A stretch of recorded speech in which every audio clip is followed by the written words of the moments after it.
Salam dəyərli izləyicilərimiz, hər birinizi xoş gördük. Mən Fiz Akademi Tarix üzrə təlimçi Mirzəyeva Gülnar. Bugünkü izahım Şimali Amerika Birləşmiş Ştatları haqqında olacaq və 23:00 saatında test izahımız var. Qoşulub izləməyi unutmayın ki, gün ərzində tarixi bilikləriniz möhkəmlənsin və genişlənsin təbii ki.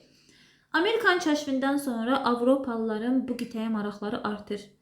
Və burada müstəmləkələr əldə etmək uğrunda mübarizə başlayır. İspaniya, Portuqaliya, İngiltərə, Fransa xüsusilə fərqlənirlər. Müstəmləkəçilərin yeni dünyaya gəlişi, yəni Amerikaya gəlişi qitənin yerli əhalisinin kütləvi şəkildə qırılmasına, soyqırıma məruz qalması səbəb olur. Və Avropalıların burada sürətli məskunlaşmasını müşahidə edirik. Niyə bura üst tuturlar? Çünki baxın, Avropada baş verən müharibələrdən, zülm, yoxsulluqdan xilas olmaq istəyən insanlar Amerikaya axın edir. 1607-ci ildə beləliklə Şimali Amerikada ilk İngilis koloniyası Virginia meydana gəldi. Bir müddət sonra artıq koloniyanın sayı 13-ə çatır. Onları birlikdə Yeni İngiltərə adlandırırlar. Ümumiyyətlə 17-18-ci yüzillikdə Şimali Amerikada məskunlaşan Avropalılar hansılardır? İngilis, Holland, İsveç, Alman, Fransız, İspan və Portuqallılar. Koloniyalar arasında əlaqə genişlənir, əhali bir-birinə qaynayıb, qarışır və beləliklə Amerika xalqı formalaşır. Buradakı əhali bir çox sahələrdə müstəqilliyə malikdir. Lakin İngilis təbəəsi olaraq qalırlar. Və Şimali Amerikadakı İngilis koloniyaların idarə edilməsinə baxanda görürük ki, kralın təyin etdiyi qubernatorlar tərəfindən idarə olunur və hər bir koloniyada məclis fəaliyyət göstərir. 1756-63-cü ildə Şimali Amerikada İngilis və Fransız arasında 7 illik müharibə baş verir. İngilislər qalib gəlir və Kanada, Benqaliyanı ələ keçirirlər. İngiltərə Amerikadakı müstəmləkələrindən böyük gəlir əldə edir və İngilis kralı burada feodal qaydalarının tətbiq olunmasında maraqlıdır. İngiltərənin qadağaları ilə koloniyalar barışmır və İngilis məhsullarını boykot etmək qərarı alır. Hansı qadağalar? Baxaq. Məsələn, kolonistlər qərbə köçmək, dəmir məlumatları hazırlamaq, parça toxumaq qadağandır. Koloniyalara məhsul hazır şəkildə İngiltərədən gətirilməlidir. Bəli. Və 7 illik müharibədən sonra İngiltərə müharibə xərclərini və Amerikadakı ordusunun xərclərini ödəmək üçün koloniyalarda yeni vergilər tətbiq edir və buna görə bir çox qadağalar qoyur.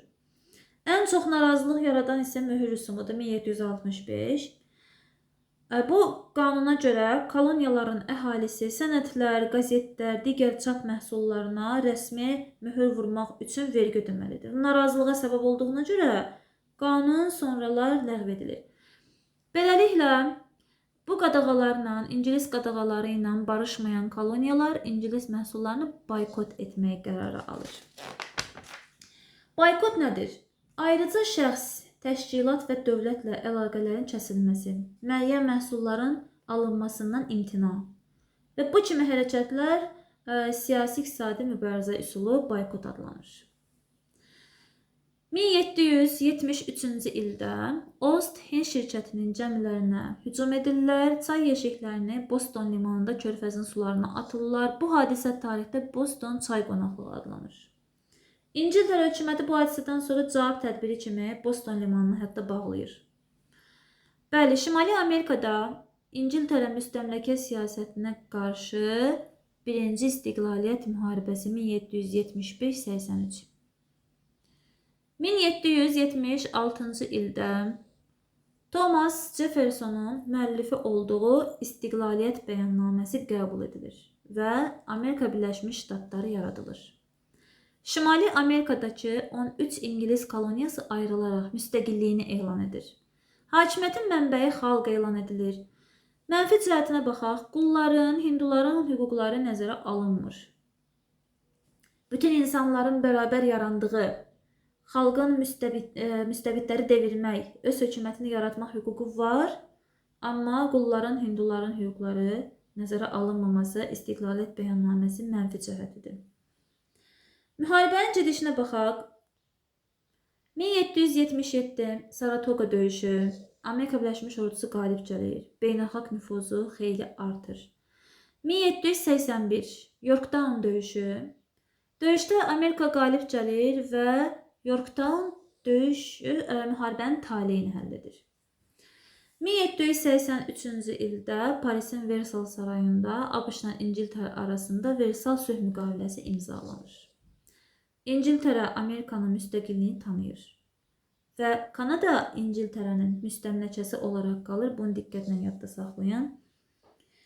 Müharibənin gedişində Fransa İngiltərəni zəiflətmək üçün Amerika müstəqilliyini tanıyır. Onunla ittifaq, ticarət sazişi bağlayır. Ona borc verir, hərbi gəmi verir, silah verir. İspaniya, Hollandiya isə Amerika ilə İngiltərəyə qarşı ittifaqa girirlər. Məsələn, fransız, İspan donanmaları İngilis gəmilərinə basqınlar edir. Nəticədə İngiltərə özünə müttəfiq tapa bilmir və qüvvələri parçalanır. İstiqlaliyyət müharibəsindən sonra Amerika Birləşmiş Ştatlarının iqtisadi inkişafını təmin edən əsas amillər nədir? Hərbi xərclərinin az olması, faydalı qazıntılarla zəngin, münbit torpaqların olması Avropada baş verən müharibələrdən əsası odur ki, kənarda qalır. Və beləliklə Amerika Birləşmiş Ştatlarının meydana gəlməsi İngiltərə ilə Amerika arasında gedən istiqlaliyyət müharibəsinin qısa izahı. Bu formada izahların davamlı olmasını istəyirsinizsə, məsələn, müharibədən sonra Amerika 19-cu yüzillikdə, 20-ci yüzillikdə həyata keçirilən siyasətlə, məsələn, yaxından tanış olmaq istəyirsinizsə, YouTube kanalımıza abunə olun, bəyənin, paylaşın, rəylərdə bildirin. Hər birinizə uğurlar və 23:00-da test izahına, sınaq yarışına qoşulmağı da unutmayın. Görüşərik. Uğurlar.